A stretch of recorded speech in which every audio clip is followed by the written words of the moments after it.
Hello Philippines! Magandang gabi sa inyo lahat. Ito ulit si Mike Padua. Nakita ulit tayo sa ating pinaka-latest update sa ating panahon, lalo na po ang epekto po ng habagat dahil po sa dalawang tropical cyclones na nag-enhance ito.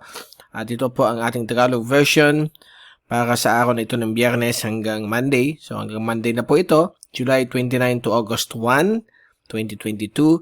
At ito po ay pinaglilingkod sa inyo ng website natin, Typhoon 2000. Now, umpisa natin ang update. Ito ang latest GraphSat na araw na ito ng Biyernes hanggang bukas Sabado. Meron na po tayong dalawang bagyo, although low pressure pa ito kanina, but ginawa na po itong mahinang tropical depression ng Pag-asa at Japan Meteorological Agency. Ito po si Tropical Depression Esther. Ang tag-ID niya is 95W, but dahil LPA pa lang siya based sa Joint Typhoon Warning Center. At ito po ay nasloob ng PAR, 800 kilometers east of Batanes sa may North Philippine Sea. At wala naman po siyang direct effect sa anumang bahagi po ng ating bansa. At ito rin pong si Songda, isang tropical storm. Dito rin po siya dumaan sa may labas ng PAR, but hindi po siya pumasok ng area of responsibility ng ating bansa. Kaya wala po siyang local name. So Songda is an international name, okay? At ito po ay tumatahak mabilis, okay? Nasa 30 to 50 kph ang kanyang pagkilos. Ang kanyang hangin umabot po ng 65 kph. Isa po siyang tropical na storm. At sa Joint Typhoon Warning Center, isa lamang po siyang tropical depression. Okay, so itong kombinasyon itong dalawa at yung monsoon trough na naka-affecto po sa Northern Luzon na nagbibigay ng mga thunderstorms ay papaibayo niya po ang hanging habagat, patuloy na makaka-affecto sa Central Luzon, Metro Manila, Calabarzon, Mimacopa, Bicol Region, Visayas at Sulu Archipelago. So ang mga ulan po dito ay mga scattered, okay? May mga times na matagal, umabot ng 30 minutes to 1 hour, depende kung saan nakatapat yung mga makakapal na thunderstorms, dala ng habagat na pinapalakas itong dalawang tropical systems. Okay?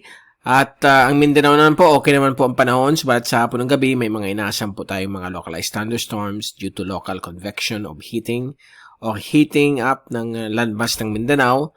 Dahil po panahon na yun ng La Niña, mas common po mga ulan na yun. At sa labas ng ating bansa, wala naman po tayong pinapakitang kasunod na LPA. Meron na tayong malakas na surface trough dito sa may Marianas at Central Micronesia at Intertropical Convergence Zone o pagsalubong ng hangin mula sa Timog Silangan at Hilagang Silangan dito po sa may Marshall Islands at Eastern Micronesia. Again, itong dalawa, wala po itong effect sa ating bansa. Lalabas po si Esther ng PAR, baka bukas po ng hapon. At nihatak pa rin nila itong habagat. So, baka aabot pa hanggang linggo o lunes ang effect ng itong habagat na magbibigay po ng mga thunderstorms at mga on and off rainfall. Okay, so yan ang ating GraphSat. Ito yung fast animation. So, nakikita po ninyo itong dalawang system. Ito po si Songda at ito naman po si Esther. So, itong dalawa ay tataak po papuntang west-northwest. Ito naman papuntang northwest. At gayon pa man, ito po ay maghihikayat po ng hanging habagat dito po sa ating bansang Pilipinas. Okay? So, expect po yan. Dahil panahon na yun ng habagat, lalo na yun patapos na ng July. Usually, mga August peak po yun ng habagat. September, hina na po siya. Okay, so ito po yung zoom in satellite animation mula sa windy.com. Ito po yung infrared version. Dahil makikita ninyo kung nasaan yung pinakamalalakas na thunderstorms. Pasalamat naman tayo sa Diyos dahil ang mga malalakas na thunderstorms ay nasa karagatan po ng Sulu Archipelago as wet and West Philippine Sea. Although nagbibigay ng mga malalakas na ulan sa may Northern Palawan at Calamian Group at mga coastal areas po ng Mindoro Occidental at dito rin po sa may coastal areas po ng Western Panay. Kasama rin po ang Guimaras, Iloilo at dito rin po sa Western Negros. Okay, may mga local thunderstorms po dito sa may Northern Luzon, dala po ng monsoon trough. Ito po yung track, multi-agency track, okay, ng bagyong si Songda. So, lahat po sila mag-agree, na ang kanyang track ay dira-diretso po dito sa may Yellow Sea and then later on ay either mag-record po siya papuntang Korean Peninsula o dito lamang po siya sa may Yellow Sea. So, yan po ang magiging tracking ni Songda. At baka humina po ito habang papalapit po sa Yellow Sea. Ito naman po ang tracking ni Esther mula sa Pag-asa. Ito yung update number 1 nila kanina. So, kita po ninyo ang tracking niya ay patungo po sa Southern Islands of Japan, may Ryukyus, or in the vicinity ng Okinawa, pagdating po ng bukas ng hapon. So, lalabas lang po siya ng power bukas ng umaga. Panandalian lang itong si Esther. Okay? So, hindi na po tayo mag-i-issue ng mga updates unless may serious threat po sa ating bansa. Ito po ang rain forecast with thunderstorms mula sa windy.com, courtesy of ECMWF. Bukas ng hapon, linggo ng hapon hanggang lunes ng hapon, may mga inaasahan po tayo mga localized thunderstorms pa rin po sa malaking bahagi po ng ating bansa, lalo sa hapon ng gabi.